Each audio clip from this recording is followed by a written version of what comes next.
Welcome to the Future of Ground Transportation podcast, where we discuss the exciting innovations that lie ahead for organizational ground transportation.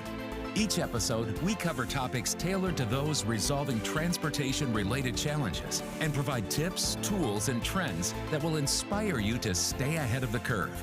And now, here's your host, Daniel Perez. Welcome to the Future of Ground Transportation. Today we have a remarkable guest, Paul Blaguss with Blaguss Group. Paul, thank you to the podcast today. Hi, Daniel. All the best to the US from Central Europe. Thank you, Paul. So, Paul, tell us a little bit about the Blaguss Group. How did it get started, and a little bit of how you got started within the company as well. So my grandfather started the company about 100 years ago. He worked for a farmer and transported goods to a market in Vienna, and then he built his own truck, so he could transport more goods. And on the way back, he started to ask people if they want to have a ride. That's when we started to transport people, and that was the end of the 20s. From that time on, he grew a business and started a bus company. And now we operate in Central Europe nearly 100 years later and do all kinds of passenger transportation, buses, vans, handicapped people, long distance lines, public transportation, city transport, and so on. Got it. So again, for all the listeners, I forgot to mention at the beginning, the Blaguss Group operates about 800 vehicles in total, about 600 buses and 200 vans, and operate mainly in all over Central Europe. So Paul, how did you get started? So your grandfather started this business, but then how did you get into it? Then my father, my uncle, took over, and at the end of the last century, so beginning of 2000, 2001, I started to join the company as a son was born into the group or in the family. And I was 24, 25 when I started in the company. And together with my cousin, within 2 or 3 years, we took over the management of the company and grew the company in two various ways. One is passenger transportation with what I mentioned, all different kinds of forms, and the other thing is tourism. So we do a lot of services for tourists coming to Central Europe, especially to Vienna, the capital of Austria, and which is directly the Danube River. And it's a very touristy town. So we have a couple of million tourists every year. And but we also do a lot of services for the local people. And that's how I started in. That's really 25 years ago. Wow, 25 years ago. So how was it when you first started and taking over this company, especially with so many? How many vehicles you guys were operating before you took over the company with your cousin? We had about 200, maybe 220. So we tripled more than tripled the volume of the fleet. But it was still, at that time, it was a major company in our area. And we focused on our strategy to make more service in tourism, to enlarge our business. Also, 10 years before I entered the company, Eastern Europe got open, so we had the Iron Wall. Austria was the border to Eastern Europe, and so Hungary and Slovakia, two countries which are very close. So the border is about 60, 70 miles away, and we opened this market. So we went into these countries and started our business there. Also, especially with using a little lower labor costs for international bus lines, for tourist service all over Europe, and also for the local service there. That was our first strategic move, but also to be a better partner for tourism in Vienna and enlarge our services. That's what we started, but it was also difficult because we had a management very focused on my uncle and my father, and it was not so easy to come as a son, as the newcomer, 25 years old, and yeah, being seen in the company, and there are new ideas to bring them into the company. But over the years, it's worked very well, and I Yeah. think we did a really good job.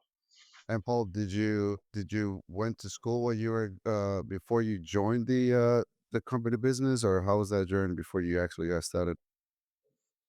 Um, I made a degree in tourism services in Vienna. Then I went 1 year to the US and visited a couple of companies. I didn't really work there.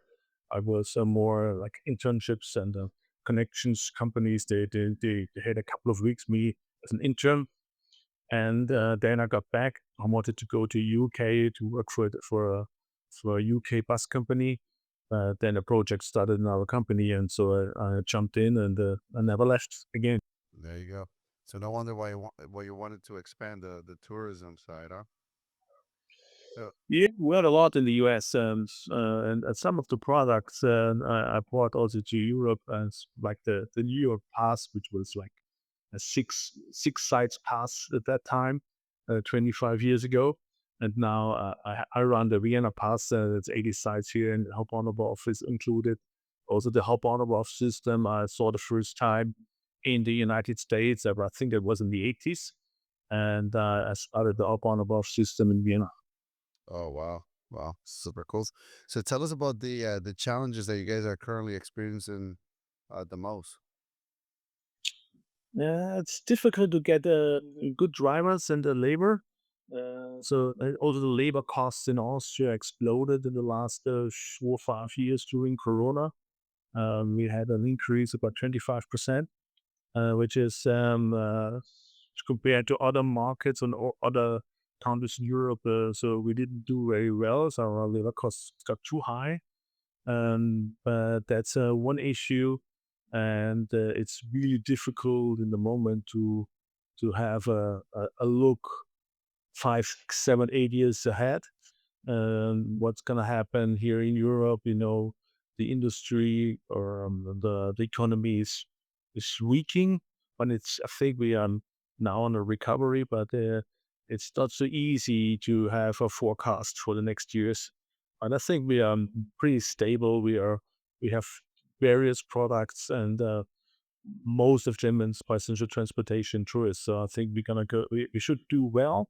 We invest a lot, and I think that one of the biggest challenges now to change to zero emission vehicles, which is very very interesting. And I'm personally think it's gonna be a change in our whole industry, and I'm really looking forward.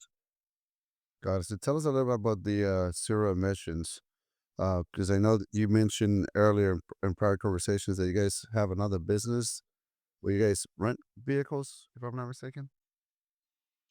So the zero emission, I started, and about 5 years ago, I started because we had a cat taxi limousine service in the end of the 10 years. So until until COVID or the crisis came, we had a limousine service. And before I started a company, which was a subscription model for cars, for electric cars. So we bought all the different electric cars from various brands and gave it to fleets, gave it to other companies, or to private people. And now we have a fleet of 3,500 electric cars and in kind of a rental through operation rental service. And Sorry, Paul. How many vehicles in total? 3,500, 3,500. yeah, electric cars on full operation, and we rent them out as a subscription system and to other companies. And I think that that was the first start because passenger cars are usually 5, 10 years ahead. And I personally think that within the next 5 years, we will not see new cars on the street which is not full electric. And the same will happen in coaches and buses. So the city public transportation will change to full electric within the next 6 to 7 years, and the coach service will be then the next step. So I was now in China and looked at various cities and also to some manufacturers and or some bus brands, and it's pretty amazing what they do full electric there already. I mean, then but China's really only focusing on this way. But I think it also in the big cities and then in Europe, it's gonna be changed to full electric for coaches within 10 years. Yeah. And of course, that's going to be a huge investment, but it's also a big advantage because then we have zero emission and the cleanest form of transportation. We still have a mass transportation system. I think then we in the biggest advantage because then we even smarter and cleaner than the train. Yeah, but when it comes to, so I appreciate you sharing those thoughts, Paul, because here in the U.S., the purchase price of a motor coach is about 700,000. Let's just say brand new, but then an electrical bus is about 1.2 million, right? So every time that we provide estimates to clients, to transit agencies, once we provide prices on electrical vehicles, they already have like a sticker shock, right? Like the price goes way higher, 30-40%. So at the end of the day, how do you foresee either clients or Fortune 1000 companies either paying for that additional premium of the cost, or how do you guys will anticipate to either pass the cost to the consumers, or just like what are your thoughts when it comes to that difference in price to address that gap? I think that the diesel and the full electric price of a coach will get closer to each other. Now there's a difference, definitely, and we have some public money in there, so we get support if we buy electric coach if it's used in public transportation. If it's on the free market, on the tourist market, we don't get any support. But I think that including a road tax, which is lower for electric of zero emission vehicle here in Europe. I don't know if it's say in the US, including the price of electricity and including the definitely lower costs of after sales and service for the car. So I think we're gonna see by the beginning of the surges, we're gonna see equal prices. It's not gonna be in on the mileage costs, on the operation costs, we don't gonna see a huge difference. I think that with new battery technologies, I mean, we bought now 12 coaches with 1.5 million kilometers, which is about 1 million miles, not close to 1 million miles of battery guarantee for 15 years. So if you have that in focus, and you have a lot lower repairment and service costs, I think it's gonna be close. And definitely in ESG Europe, the report of social responsibility for a lot of customers, so they gonna switch to zero emission forms of transportation pretty soon, especially in tourism. Tourism, which has to be a cream of footstep, is going to be the big thing in the future. It's not going to happen within 1 or 2 years, but step by step, I think we're going to have it. We also need the infrastructure. So we need support on infrastructure. We will on long distance trips. We need the infrastructure on the way and also in the final destination. So it's going to be a tricky issue for the next 10 years, and I think it's also very I don't we don't know exactly where it's gonna go, but I personally think that maybe not the long distance coaches, but all the rest for the cities, for city trip, for a sightseeing tour, for a trip within 3-4 hours, that's all gonna be zero emission. It's all gonna be electric. Yeah, that is an excellent point. Switching a little bit of the subjects here, as far as innovation and thinking of the future, what innovation would you like to see in the transportation space to either make your job easier, or do you just see things that are going to be evolving within the transportation system as well? Yes. I think when you just coming back from China, I mean, the big thing there is not zero emission anymore. The big thing there is autonomous driving, and also in all historic towns as we have them in Europe, it's sometimes it's difficult to believe that it's going to happen. It's going to work, but I think that we will have autonomous attendance. We will have autonomous support in our systems. So on a highway, a driver will be able to leave his place, his where he usually sits and drives, and support our customers. Maybe serves coffee or whatever. And I think that the repairman costs will go a lot because of damage of accident will drop down immediately because of autonomous support. And so we see that already that we barely have bad accidents, even when a driver, in the nighttime maybe is not sleeping. But if you have a bad moment and the autonomous really jump in and help and support the driver to for safety first. And in the cars, I think it's gonna happen a lot faster. So I think that that's also one thing why we invest into our electric fleet and the car fleet, because I think that limousine service, taxi service, and big company fleets that all will grow together. So that's going to be one big business, and maybe not in 3 4 years, but in 10 years, it's definitely this way. I love your train of thought because a lot of times I speak to local operators across the U.S. and they don't foresee autonomous vehicles coming into their cities because they're saying, well, there's the snow, the traffic. It's gonna be the driver's gonna be to be hands on. But I totally agree with you. It's more of the way that I see it is a semi-autonomous version first, and then once they figure out all the proper procedures to pick up in really tricky environments or highways, from there it's going to be full autonomous. So it's not going to be full autonomous right away, but I do foresee this to be in phases within the next 5 years. I think it's here. So with that being said, Paul, like how do you guys foresee to mitigate any potential risk of, you know, yeah, I think they bus companies will still be required, and how do you sort of take advantage of that sort of wave when we have all these autonomous vehicles? I mean, if we have autonomous vehicles, we can reduce a certain amount of driver costs. Maybe we don't have to have a full trained driver on a bus. Maybe it's gonna be somebody who is not it's the full ability. He can jump in an emergency.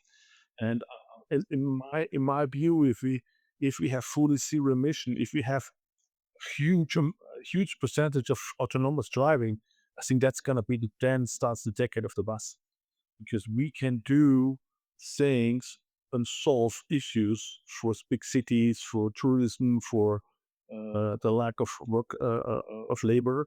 Um, uh, Nobody else can solve this, and we can operate on shared infrastructure. So I'm totally we have a lot of good train system in Europe. Maybe it's a bit old. We have a lot of public transportation on rails, but the bus uses infrastructure. A car uses, a truck uses, everybody else uses. So, and I think that we are a lot more flexible, and we can solve a lot of issues others forms of transportation are not able to do.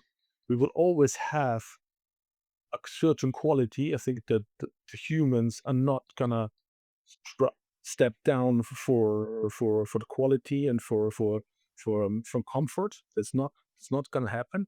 So, but if we can fulfill that, if we can have a lot more service with higher time to so a lot more trips with maybe one driver supports 5 cars online. Then and we reduce the cost of a trip because we don't have a driver really on board. I think that's gonna be a huge advantage, but that's maybe 15 years in the future. But coming back from China, you can see the systems there already, so it's not that far away. Wow. Huh. It's unbelievable. And tell me, Paul, about what are your thoughts when it comes to flying vehicles? I know this is the future of transportation. Do you think that we will see what's your overall thoughts on flying vehicles?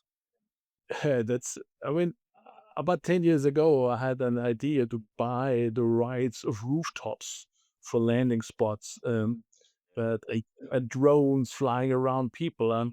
Um, I'm not sure if the human is ready for that. That the computer flies you around the drone with, and you have the third dimension. But on the street, okay, you have speed, you have other uh, cars on the street, but an autonomous driving system on a street, I think people will trust pretty soon. If it's with full flying and other systems with nobody on board, with no pilot, I'm not that sure. I think it's gonna have a huge impact in goods service. So I think that drones for parcel service, for delivery service, that's gonna be a huge issue. If it really comes to people transportation, we're gonna see it. I'm not sure if it comes so fast to Europe. It's too many regulations. But it's definitely we have to have it in mind, and maybe it's also for a couple of issues. It's going to be a solution with a city like New York or even a lot smaller Vienna. I mean, it's gonna be for a really top of the top class customers, because otherwise it's gonna be too crowded in the air. It's you cannot handle 2 million or 2.5 million people on the daily race, and uh, to have it solved. And so maybe I think I can really imagine a lot of the future, but that's I haven't seen it in my mind. Hey, it seems like you have good clarity and good vision there. And as far as what is the best business advice you ever received or gotten? Well, when I was born as as the next generation. I have two sisters, but my 50 years ago, my father really wanted to have a son and the next generation and to take over the company. And when I was 15, 16, I was not sure if I really should do it. And I was, you know, I had always the feeling a lot of people looking at me and checking me what I'm doing. And a good friend of my father, he was also a mentor of my father. He became a mentor to myself too. And he said, "Oh, just focus on yourself, do what you want, and believe in yourself and believe in your feelings, and then you're gonna be okay." So don't focus too much on what other people think and say. It's also important that you hear the points, but in the end, focus on yourself and in your ideas, and then you're gonna be fine. That's helping a lot. Wow. You can have freedom. I feel like that's so cliche, but so important, right? Like we hear this all the time, but how do you like really apply it, Paul? Based on that advice that you got, like how do you make sure that you really apply it? Or is it just inheritance? So your subconscious mind, you just know that you're gonna continue to amplify your feelings.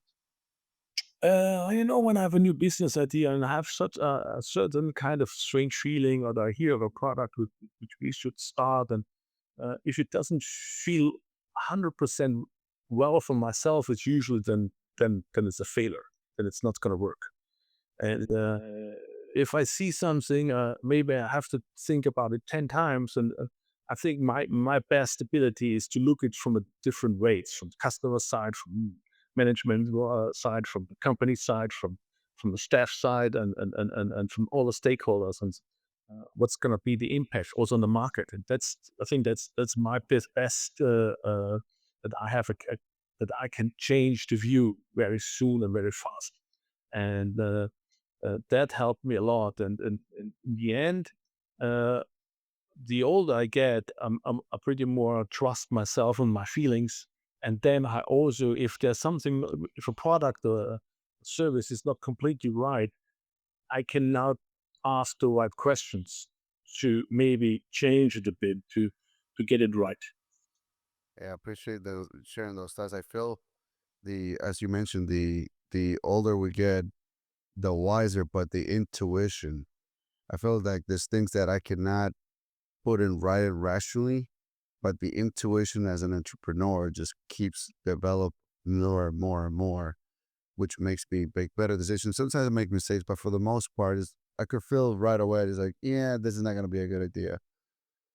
Yeah. See, yeah. And then, what are the top books, one or two books that has had the biggest impact on you, Paul? I made a management training in Switzerland. I think it was over YPO with George Kohlreis. It was a book called Hostage on the Table. So it's really how to negotiate, how to handle mistakes, how to handle disappointment, and get your motivation back. And that was something. Uh, it a lot of things I thought I know, the books made clear to me, and that helped me a lot.